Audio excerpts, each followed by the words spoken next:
बच्चे भी बोले राधे, बूढ़े भी बोले राधे। बच्चे भी बोले राधे, बूढ़े भी बोले राधे। भक्तों के हृदय से आवाज आई राधे राधे।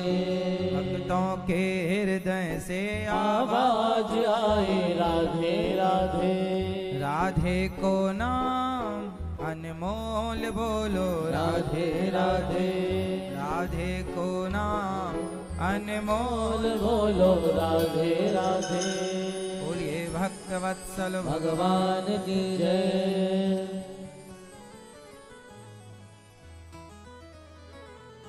परम मंगलमय परात्पर अखिलेश्वर अखिल ब्रह्मांड नायक परात्पर परब्रह्म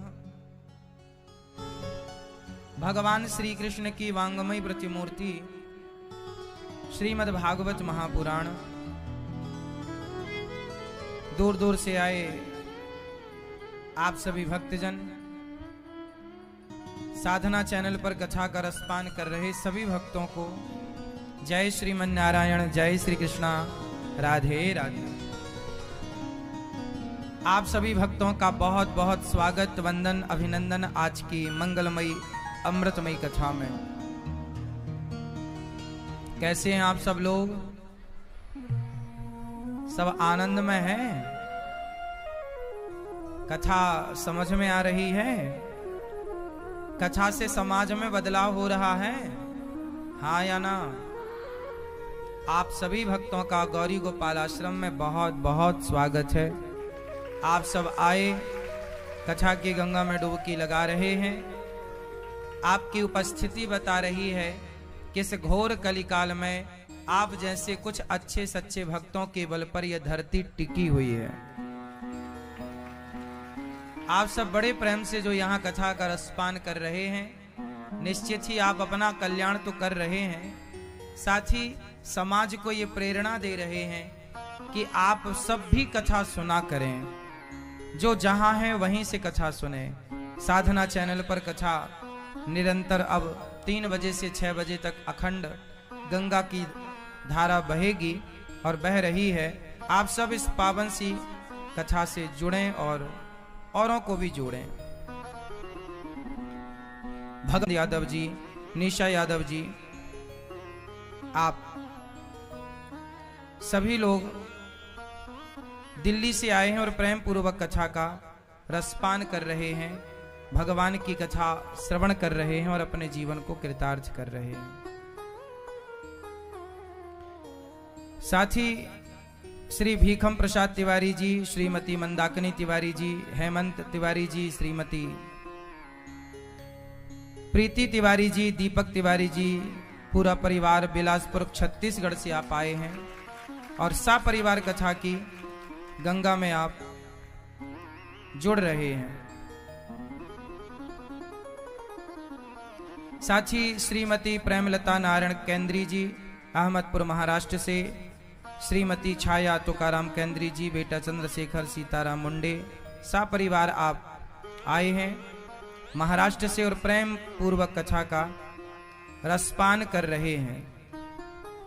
साथ ही श्री लीला देवी असवाल जी, श्री प्रवीण चौधरी, लक्ष्मी देवी चौधरी जी, दिव्यांश चौधरी, देवविष्ट, गौरव श्रीवास्तव, हिमशिखा श्रीवास्तव, दिल्ली से आप आए हैं परिवार और जीवन को कृतार्थ करने वाली कथा आप सभी सुन रहे हैं। अपना लोक परलोक दोनों ही सवार रहे हैं। एक बार यजमान परिवार के लिए सुंदर तालियां आप सबकी ओर से। सभी लोग अपने मन को भगवान की कथा में जोड़ रहे हैं और भगवान की कथा हम सबके जीवन की व्यथा को मिटा रही है। प्रिय भक्तों,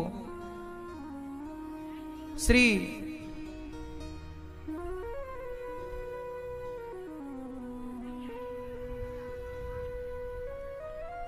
माला देवी हावड़ा से आप आए हैं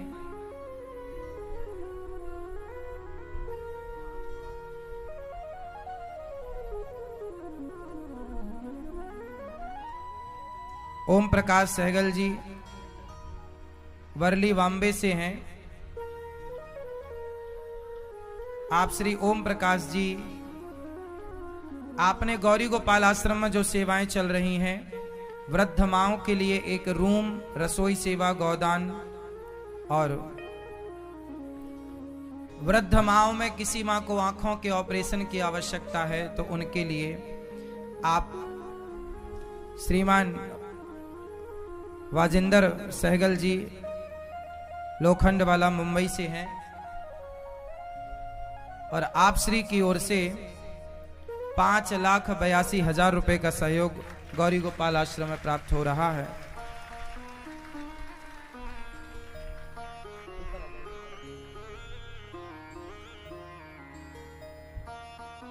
बहुत बहुत स्वागत आपका कि आपने इतनी सेवाओं से अपने आप को जोड़ा।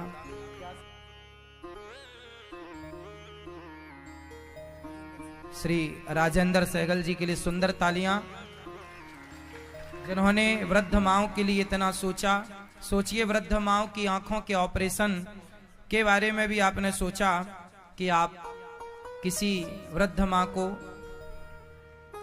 आंखों का ऑपरेशन की जरूरत है तो आप एक मां का सहयोग कर रहे हैं। सुंदर तालियां, भगवान आपको सुखी रखें।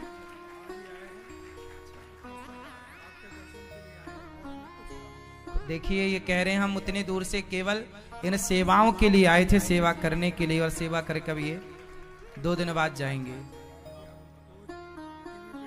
खुश रहिए। बिल्कुल बिल्कुल। साथ ही श्री ओम प्रकाश सहगल जी वर्ली बॉम्बे से हैं। आपने माओं के लिए एक कक्ष बनवाकर भेंट किया है कि हमारे इस रूम में वृद्ध माँ रहकर अपना बुढ़ापा गुजारें, जीवन गुजारें। 5 लाख रुपए का योगदान आप श्री ने किया है। सुंदर करतल ध्वनि आपके लिए।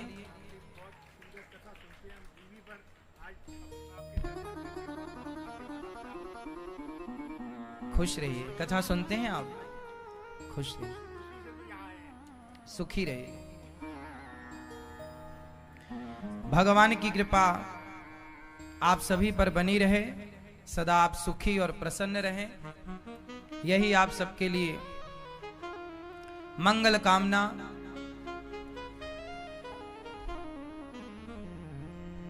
साथ ही श्री ओम प्रकाश सोनी जी जयपुर से आए हैं।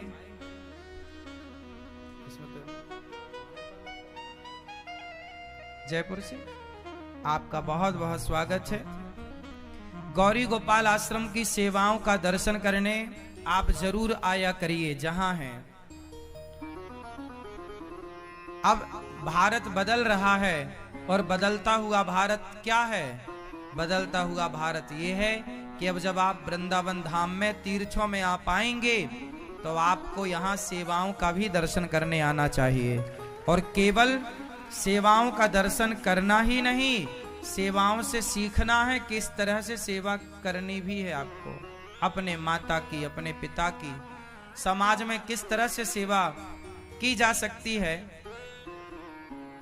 जरूरी नहीं है कि हम सेवा करने के लिए नेता ही बने, राजनीति से ही जुड़े। आप एक आम नागरिक होकर भी दास अनिरुद्ध की तरह सामान्य आम नागरिक ही हैं हम सब। आम जनमानस होकर भी हम सेवाएं कर सकते हैं, अच्छे कार्य समाज के लिए कर सकते हैं। तो आपसे निवेदन है कि आप भी अच्छे कार्य कीजिए और गौरी गोपाल आश्रम की सभी सेवाओं से जुड़िएगा। कल हम लोगों ने कथा में सुना कि राजा परीक्षित ने कलयुग को रहने के लिए 4 कमरे बनवाए। कलयुग बहुत अच्छा है या बहुत बुरा है? क्या कहते हैं आप लोग? आपके विचार क्या हैं कलयुग को लेकर? कलयुग अच्छा युग है कि बुरा युग है? बुरा है? अच्छा है कि बुरा है? अच्छा है कि बुरा है? मैया अच्छा है? बुरा है? अच्छा है मैया? कलयुग कि बुरा है? कलयुग बहुत बुरा है। कितने लोग सपोर्ट करेंगे ये बात? इस बात से कितने लोग सहमत हैं कि कलयुग बहुत बुरा है? कलयुग बहुत अच्छा है। कितने लोग इस बात से सहमत हैं कि कलयुग बहुत अच्छा है? हाँ, कलयुग बहुत अच्छा है, यही उत्तर सही है। कलयुग जैसा कोई युग नहीं। क्यों? क्योंकि कृते यध्यायते विष्णुम त्रेतायाम यजतो मखई द्वापरे परिचर्यायाम कलौ केशव कीर्तनात्। सतयुग त्रेता द्वापर में जो गति जप तप करने से मिलती थी, कलयुग में वही गति केवल भगवान का नाम जप करने से मिल जाती है। इसलिए कलयुग केवल नाम आधारा, सुमरी सुमरी नर उतरहि पारा। कलयुग बहुत अच्छा युग है और आप सबको चाहिए कि आप भी कलयुग के इस अच्छाई का लाभ उठाएं। कलयुग कहां रहता है? कलयुग सब जगह नहीं रहता, पता है आपको? जैसे गर्मियों में भी गर्मी सब जगह थोड़ी होती है। गर्मियों में भी गर्मी सब जगह थोड़ी होती है। अब आपके कमरे में बढ़िया एसी चल रही है और कमरा चारों तरफ से लॉक है, बंद है, तो पूरा कमरा ठंडा होगा कि गर्म होगा? है ना? उसमें जो रहेगा लेटेगा उसे रजाई ओढ़नी पड़ेगी, कंबल ओढ़ना पड़ेगा। हाँ या ना? तो गर्मी में भी उस कमरे में गर्मी नहीं है जिस कमरे में एसी चल रही है। बोलो हाँ। उसी तरह कलयुग में भी वहां कलयुग नहीं है जिसके जीवन में सत्संग मिला हुआ है। जहां सत्संग है, जहां भगवान की कथा है, कीर्तन है, वहां पर कलयुग का कोई काम। एसी जहां है, चल रही है विधिवत, वहां गर्मी का कोई काम नहीं है। जहां सत्संग है, कीर्तन है, अच्छे विचार हैं, वहां कलयुग हावी नहीं होता। कलयुग रहता कहां है? कलयुग की कुछ नियुक्त निश्चित स्थान है कि यहां पर कलयुग होगा। जैसे घर के जिस हिस्से में गंदा पानी होगा उस हिस्से में मच्छर मक्खी ज्यादा होंगे। हाँ या ना? गांव के जिस हिस्से में गंदगी इकट्ठा होती होगी वहां मच्छर मक्खी ज्यादा होंगे। उसी तरह जहां 4 चीजें 5 चीजें हैं गंदगी की, वहां कलयुग इकट्ठा होता है। कलयुग का स्थान कहां है? कलयुग में भी कलयुग कहां रहता है? जुआ में। कलयुग में भी कलयुग कहां रहता है? जुआ में। जुआ मतलब जुआ। आजकल आप ऑनलाइन भी खेल लेते हैं जुआ, क्रिकेट में लगा लेते हैं जुआ, किस बॉल पे छक्का पड़ेगा कि चौका कि आउट, वो जुआ ही तो है। आजकल तो लोग खूब सारे प्लेटफॉर्म हैं जुआ खेलने के लिए, और आज के युवा, आज का यूथ जुआ खेल भी रहा है। बड़े बड़े सुपर डुपर स्टार जुए का खूब प्रचार भी कर रहे हैं। कलयुग का पहला ठिकाना जुआ है। जो जुआ खेलेगा उसकी खोपड़ी में कलयुग बैठेगा, और जुआ खेलने वाले से सारा घर परेशान होता है। पूरे घर वाले परेशान होते हैं ना।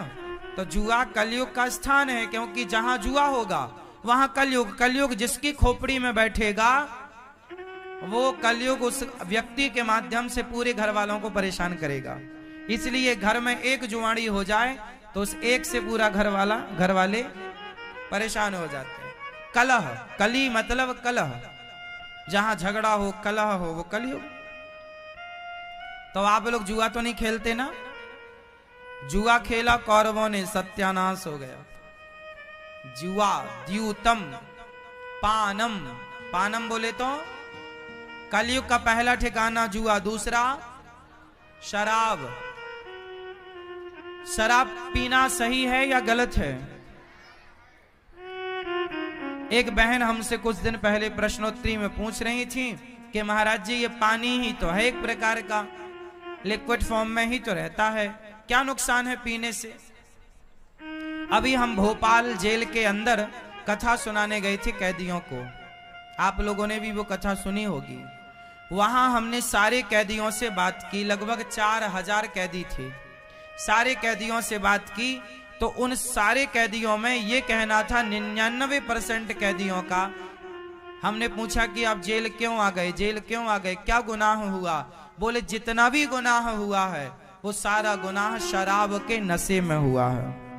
मर्डर किया है तो शराब के नशे में, बलात्कार किया है तो शराब के नशे में, चोरी करी है तो शराब के नशे में, गलत काम किया है तो शराब के, मतलब हर गलत काम की जड़ है।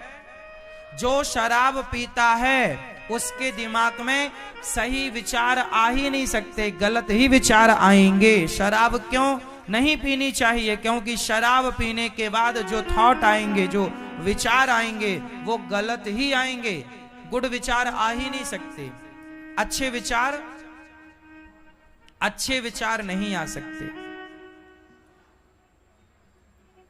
उसी तरह जब गलत विचार आएंगे तो आप बनेंगे कैसे? गलत, पतन होगा। इसलिए कलयुग का दूसरा स्थान शराब। शराब पीने वाले की बुद्धि भ्रष्ट हो जाती है, वो सही नहीं सोचता, वो हमेशा गलत सोचता है।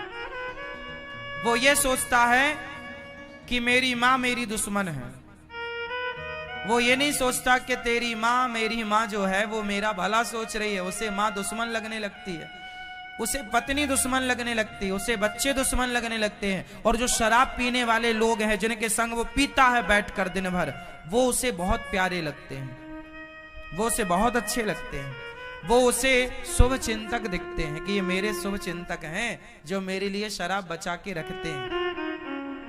और पत्नी बोले कि शराब क्यों पी के आ गए, तो 2 थप्पड़ जमाता है गाल में। मतलब शराब बुद्धि भ्रष्ट करती है। अब ये शराबी लोग पता नहीं कितना समझें। आप में से कितने लोग शराब पीते हैं? आप भैया पीते हो? हाँ, कभी 4 साल पहले पीते थे। तो 4 साल पहले जब पीते थे तो ये बात सही है कि शराब पीने के बाद विचार गलत होते हैं, सही है? और नहीं पी रहे हो, अब अच्छे विचार हैं? तब अच्छा था कि अब अच्छा है? अब अच्छा है। आप पीते हो शराब? कभी नहीं पिए? तो मैया आप नहीं? आजकल तो मैयाएं भी पीने लग गई हैं कुछ कुछ। पढ़ी लिखी लड़कियां बड़े बड़े शहरों में खूब शराब पी रही हैं, पता है आपको? फिर कौन सा रास्ता? पराई स्त्री और पराये पुरुष की ओर दृष्टि यदि है तो ये रास्ता सर्वनाश कराएगा। रावण जैसों का सर्वनाश हो गया इस रास्ते पर चल पड़ने से। रावण, वो रावण जिस रावण से देवता थर थर कांपते थे, कर जोरे सुर दिसिप विनीता, भ्रकुटि बिलोकत सकल सभीता। वो रावण जो एक नजर उठाकर देख लेता था तो देवता थर थर कांप जाते थे। इंद्र जैसे लोग, शनि मंगल सब ये ग्रह नक्षत्र जो हैं रावण से थर थर कांपते थे। वो रावण एक पराई स्त्री के चक्कर में पड़ गया, सर्वनाश हो गया। हाँ या ना? दुर्योधन हस्तिनापुर का भविष्य का राजा था, इतनी संपत्ति, इतना वैभव था, लेकिन वो पराई स्त्री के चक्कर में पड़ गया। द्रौपदी को निर्वस्त्र देखना चाहता था, द्रौपदी को निर्वस्त्र देखना चाहता था। उतार दो कपड़े, दुशासन, द्रौपदी के कपड़े उतार दो। पराई औरत को निर्वस्त्र देखने में क्या होता है ये देख लो। इतिहास नामो निशान मिट गया। दोनों का वंश उठाकर देखना, कोई पानी देने वाला नहीं बचा। दोनों के वंश में जो जो पराई औरत के चक्कर में पड़े हैं, सत्यानाश हुआ है। और यदि तुम पड़े हो तो फिर तुम अपना भी देखो कि कहां अंत होगा इसका। ना तो रावण के यहां कोई रोने वाला बचा, रहा ना को कुल रोबनी हारा। 1 लख पूत 1.25 लाख नाती, जिसके घर पे दिया ना बाती। 1 लाख बेटे थे रावण के, एक लाख बेटे थे रावण के, 1.25 लाख नाती थे रावण के। पर रावण मरा तो चिता में आग लगाने वाला एक विभीषण के सिवा कोई नहीं था।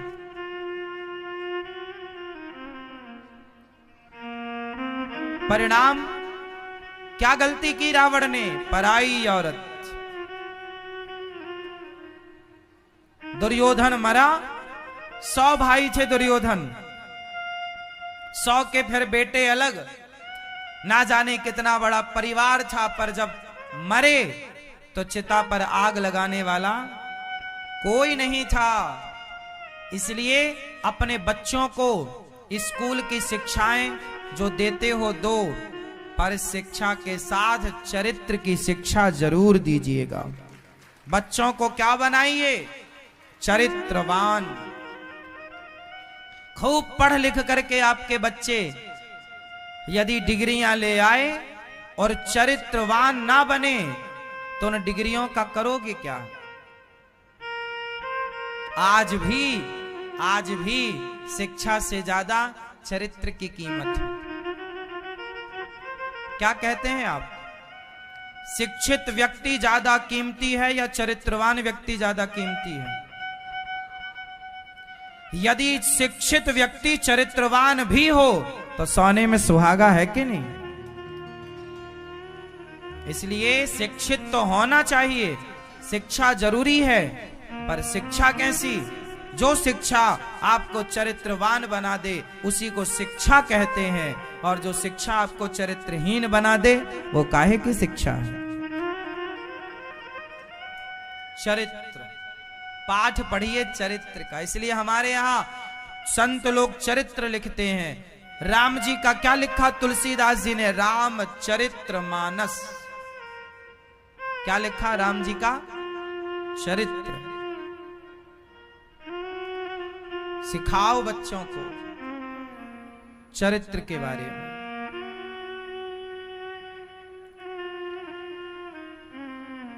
कलयुग का ठिकाना स्त्री, पराई स्त्री सर्वनाश का रास्ता है, पराया पुरुष सर्वनाश का रास्ता है। स्त्रियां सूना, सूना मीन्स मांस, मांस, हिंसा। आप लोग में से कुछ लोग ऐसे हैं जो मांस के रास्ते पर चल पड़े। मुर्गा, अंडा, मछली रोज कुछ लोग खाते हैं। ये सब भक्षा भक्ष मत खाइएगा, बुद्धि भ्रष्ट हो जाएगी। हम भारतीय हैं, हम अन्न को भी साफ करके खाते हैं और साफ करने के बाद भोग लगाते हैं ताकि अन्न का सारा दोष नष्ट हो जाए भगवान के सामने जाते ही। इसलिए भोग लगाकर खाते हैं। वो मत खाइए जो खाने योग्य नहीं है। आप में से कितने लोग अंडा खाते हैं? मुर्गी खाते कितने लोग हैं आप में से?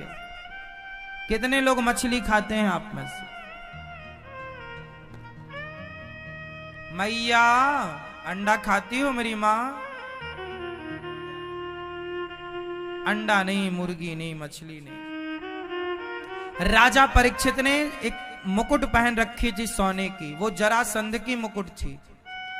सिर पर आकर कलयुग बैठ गया और एक संत जी के गले में मरा हुआ सांप राजा परीक्षित जी ने डाला तो समीक जी के पुत्र श्रृंगी जी ने श्राप दे दिया।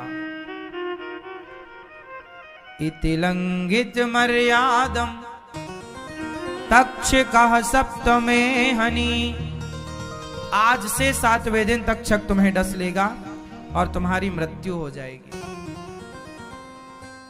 राजा परीक्षित शुकताल गए। राजा परीक्षित जी के सामने सुखदेव भगवान प्रकट हुए। पूजन करके हाथ जोड़कर प्रश्न किया, गुरुदेव मुझे 7 दिन में मरना है, बताइए मैं क्या करूं? जीवन जब थोड़ा हो तो क्या करना चाहिए? जीवन का भरोसा नहीं कि हम कब चले जाएं, इसलिए थोड़े समय में अच्छे काम कर लो। आप लोगों का जीवन कितने साल का है? मैया कितने साल का जीवन है अभी आप लोगों का?